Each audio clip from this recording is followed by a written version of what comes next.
So this is the lecture 14 for the systematic process selection. Here's the outline for this lecture. After this lecture, you'll be able to understand and apply process selection strategy in process selection, explain the attributes of process in the process selection. These are the important factors in process selection in respective classes. First, shaping, which is the shape to be shaped, the material to be shaped, and then the shape of the part. And then will be the joining, the materials to be joined, and the geometry of the joint. Surface treating or finishing. So this one is the purpose of the treatment. Okay, previously you already know that the purpose is either for appearance or protection. So another one is the material to which it will be applied. This is the process selection strategy, which is quite similar as the material selection strategy. So you have the flow chart for the process selection parallels that for the material selection. Then the starting point is that all processes are considered possible candidates as shown in until shown to be otherwise. So over here, you have the translate design requirements, screen using constraint, rank using objective, and seek documents. And then the final process of choice. In comparison to the translation or design requirement table, the objective of this table is to select process using constraint that mainly in form of mechanical and physical parameters, okay, as well as batch size and so on. The objective is straightforward towards production, optimization, cost down, and many more. As for the process selection strategy, it can be screened using numeric ranges and non-numeric range. Okay, so for the numeric ranges, which is including the size or mass of components the process can handle, the precision, the surface smoothness it can achieve. For non-numerical range will be the list of materials in which the process can be applied. The objective is not just limited by one objective, so ranking is quite easy to determine. So one or more objectives, which is either minimizing cost, maximizing quality regardless of cost, or trade-off between the two. After translation, screening and ranking, of course, you need to come out with documentation. This includes guidelines, case studies, failure analysis, which can reduce tractable issues in quality and productivity. Furthermore, technical report which covers optimum operating condition, manufacturing defects, and premature failures during service. This is the example table for material process compatibility.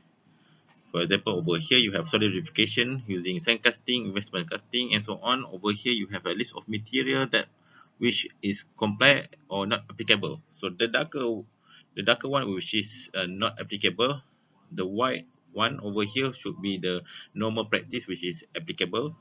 And then over here the gray one will be the light gray will be the less common. So you can see over here that the material process compatibility for each material by respective process. Next is this one is from the HB books. There are 7 process attributes in the case for material. As you can see over here, the metal and ferrous material can use sand casting but not die casting. For shaping, in joining all except polymer welding can be used. In finishing, all the process can be used on metallic material. In comparison, composite has limited shaping method, which is 4 over here, and can only use adhesive and fastener for joining. So this one in case for materials versus the type of process, which is including shaping, joining, and finishing. Next is the table for in case for the shape attributes. So as you have learned in the previous lecture, you have the prismatic, and then you have sheet, and then you have 3D shapes, all in which in relation with the process that available over here. Shaping, okay, is either for the metal and polymer, and then over here is the composite shaping. So this table is for only for shaping. Then this is the type of shapes which are prismatic, sheet, and 3D, as you have learned in the previous lecture.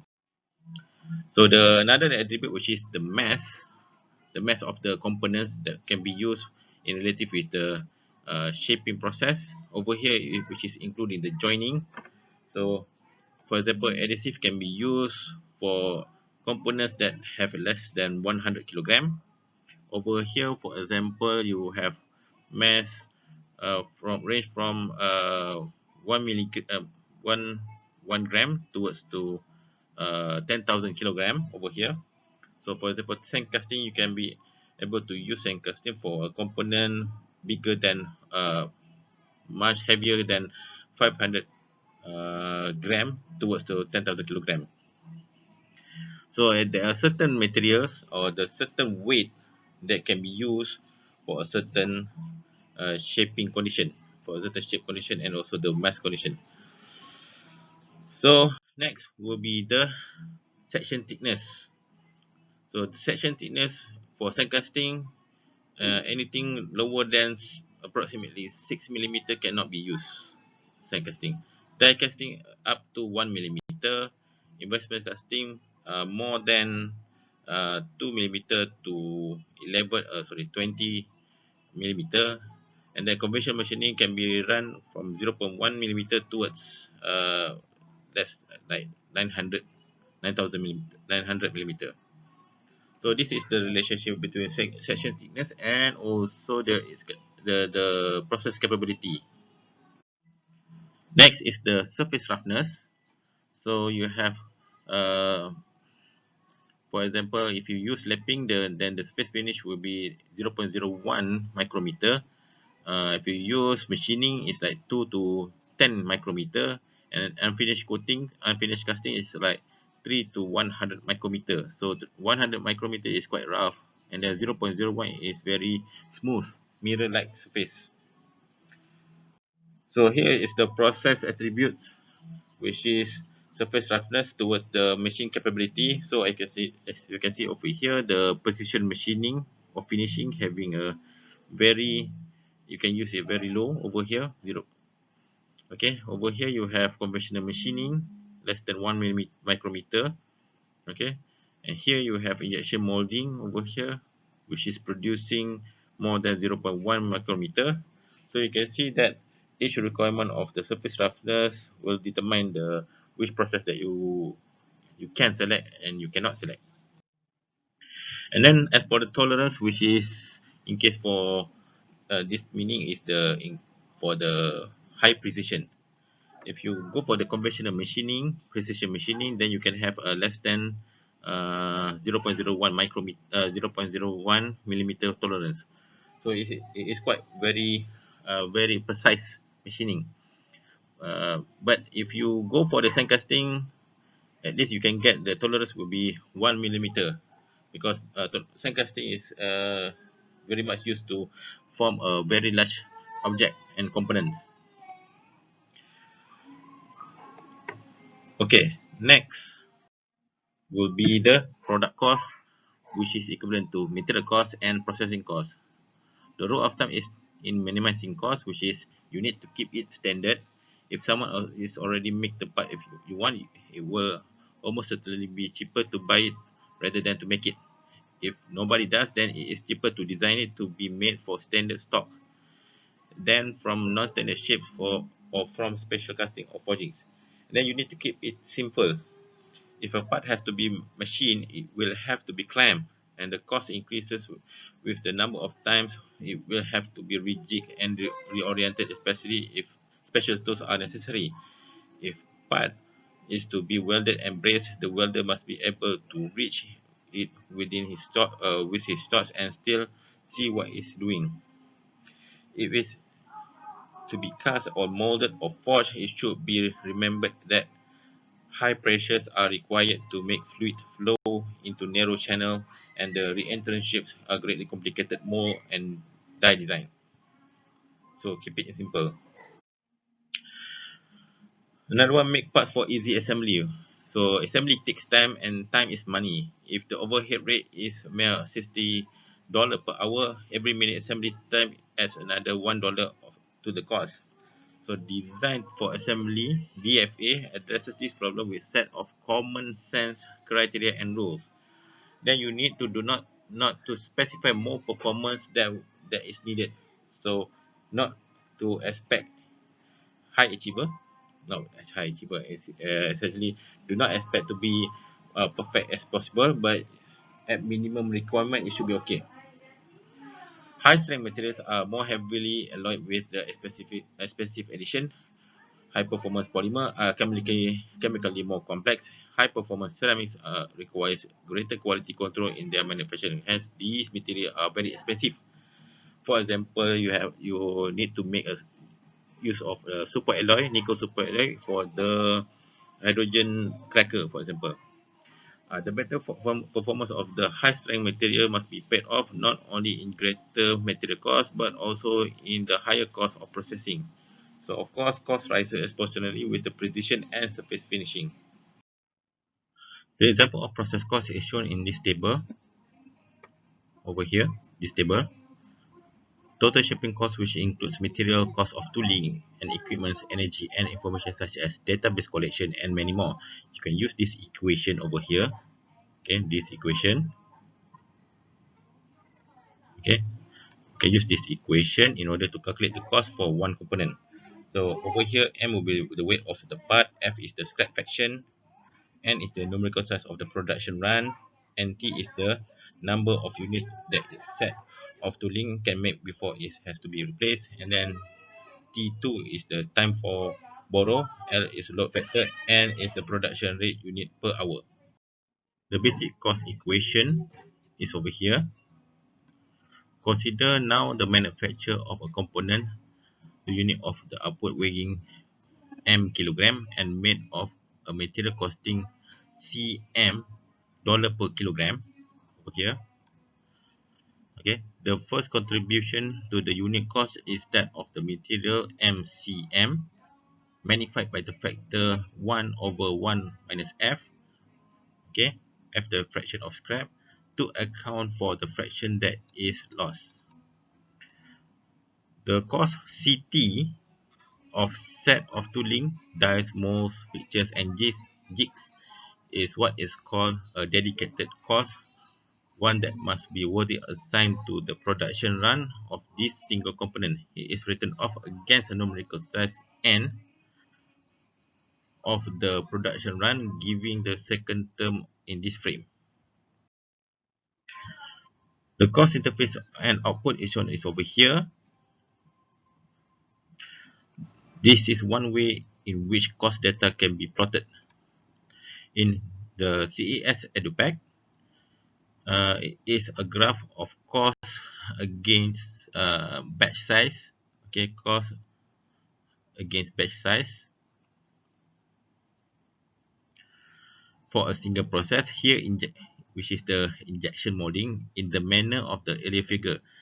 The user-defined parameters are listed on it. The bandwidth derives from the range of economic attributes, which is a simple shape requiring only a simple dies, lies near the lower edge, and more complex one requiring multiple dies lies near the upper edge.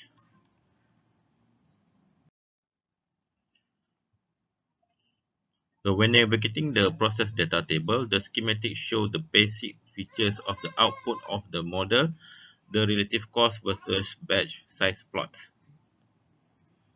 As we can see over here, die casting is relatively quite expensive if you have the number of components less than 10, but if the component is much more than 10,000 or 100,000, it cost per unit is much more cheaper compared to the low pressure casting and sand casting.